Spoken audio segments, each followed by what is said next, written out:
Okay, I just want to comment briefly on the breaking news or developing news of terrorist attack in Canada. This occurred at the Islamic Cultural Centre, a mosque in Quebec City, and the latest is that six people have been killed and several others are injured, and apparently two suspects have been arrested after a police chase. This is shocking for a country that doesn't often experience this level of violence.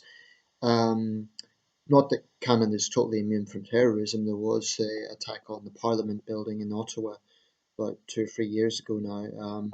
I think one person died in that incident. A Canadian Royal Trooper who was killed in the line of duty. But in this incident, six people killed. So this is the worst act of violence, I think, in Canada, unless I'm mistaken, for a considerable time. Canada certainly doesn't get the sort of regular mass shootings that are seen in the United States. When I first heard this, I assumed it was the US. Um, but anyway, it's too early to say who was responsible. That information hasn't been released. As always with these things, there's mixed reports coming out. One report says that the attackers were heard to shout Allahu Akbar. Now, if that's true, and I must emphasize that is purely speculation, it would indicate to me that this was sectarian in nature. People shouldn't rush to judgment either way. People shouldn't rush to assume this was a far right attack against, an Islamophobic attack. It could easily and just as well be Islamist extremists who, look on these people, on the victims as less Muslim. It has happened before in Britain not so long ago. There was a shopkeeper in Glasgow murdered, a Muslim man, simply because he wished his Christian neighbours well. He was murdered by an Islamist extremist who travelled several hundred miles from northern England to do that. So it's too early to say what has happened.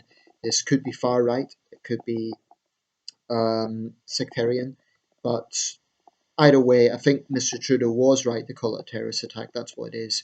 And my thoughts go out to all the victims caught up in this awful situation. Um, and I'll just make a quick word about the latest on Trump's travel ban because it is very topical right now. It somewhat relates to the issues here, somewhat, not directly, but um, there's a lot of information coming both ways, and the opposition to it is very widespread. So far, there's now over 1 million people have signed a petition to stop Donald Trump coming to this country.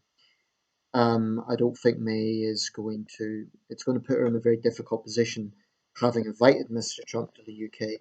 I, I just don't know about that one. I've kind of mixed views on it. I mean, we're under no obligation. We don't have to invite Donald Trump. It's not, there's no statute saying that we have to do it. But it would seem a bit after sending out an invite to then retract that would seem a bit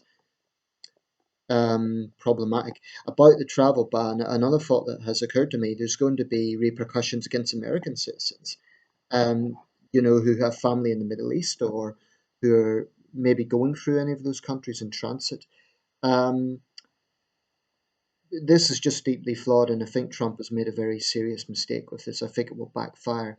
A lot of people are pointing out hypocrisy because a lot of the countries in question ban Israeli citizens.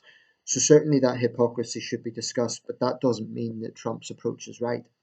And this is actually not just a case of the left, protesting over nothing. There's a lot of centrists and even some right wingers who take issue with this. In fact, his own vice president, Mr. Pence, said a few years ago that banning people on the terms of their religious affiliation was un-American. So I think it's hugely misguided.